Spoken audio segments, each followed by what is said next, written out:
সেই মহান ব্যক্তি যিনি আমাদের গ্রামে আসাতে আমরা ধন্য।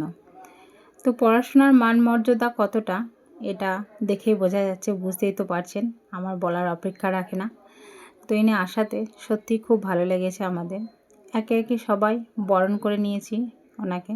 সবার ফটোগুলো দেখালাম না, কারণ আপনাদের ধৈর্য থাকবে না।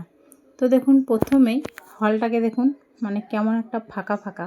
হ্যাঁ, তারপরে মানে ঠিক তার পরের মুহূর্তটা, 5 মিনিট পরের মুহূর্তটা দেখুন, মানে কীভাবে মানুষের উপস্থিতি, প্রচুর মানুষ এসেছিলেন।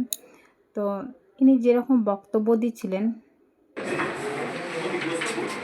এবার আসছি যে মাদকদ্রব্য যেগুলো প্রথমত এগুলো সঙ্গে রাখা চরমভাবে অপরাধ। এগুলো গ্রহণ করলে একজন মানুষের কি কি ক্ষতি হয়? মানুষ এই যে নেশায় জড়িয়ে পড়ে মাদকদ্রব্যের সাথে।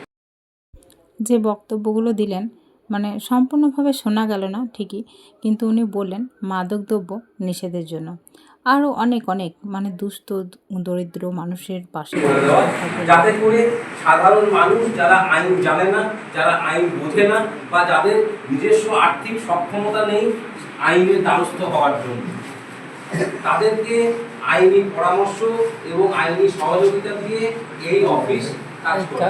আসলে বক্তব্যগুলো সব শোনাতে পারছি না, তার কারণ এত জ্ঞানজাম ছিল, ভিডিওগুলো সব ঠিকঠাক ওঠেনি ওই জন্য।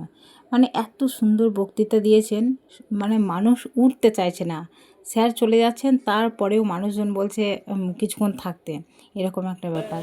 আর বনগাঁ থানার যিনি বড়বাবু ছিলেন, উনি তো এতটাই মহান ব্যক্তি, কিছুক্ষণের জন্য এখানে উপস্থিত থাকায় এই গ্রামের সকল মানুষ এতটাই আস্তে হয়ে গেছে যে তার পরের দিন আমাদের বাড়িতে কয়েকজন এসেছে ওকে জিজ্ঞাসা করতে, মানে আমার বরকে, যে সত্যি কি স্যার এত ভালো, তাহলে এরকম এরকম প্রবলেম আছে বা এই গ্রামে নিয়ে যাব, এরকম কত বার্তা দিয়েছে আমাদের বাড়িতে এসে। সত্যি মানে অতুলনীয় মানুষ, মানে শিক্ষার মান হয়তো এরকমই হয়, কিন্তু কিছু কিছু মানুষ থাকে যারা অল্প শিক্ষায় ভয়ঙ্করী, কিন্তু যারা বিশাল শিক্ষায় শিক্ষিত হন তারা কিন্তু এরকম টাইপের মানুষই হন। মানে এই গ্রাম অন্য গ্রাম থেকেও কিছু মানুষ ছিলেন, মানে সমস্ত মানুষ এখানে প্রচুর আশ্বাস পেয়েছে আর অনেক উপকৃত হয়েছে।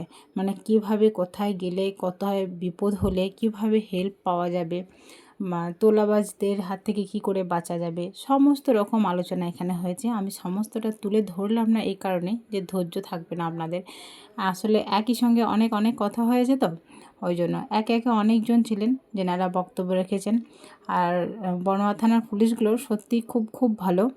আর ওসি, বড়বাবু, ছোটোবাবু, এদের সঙ্গে তো মানে সাধারণ মানুষ কথা বলে তৃপ্তিভাবে কথা বলেছেন, এটাই হচ্ছে সবথেকে বড় ব্যাপার।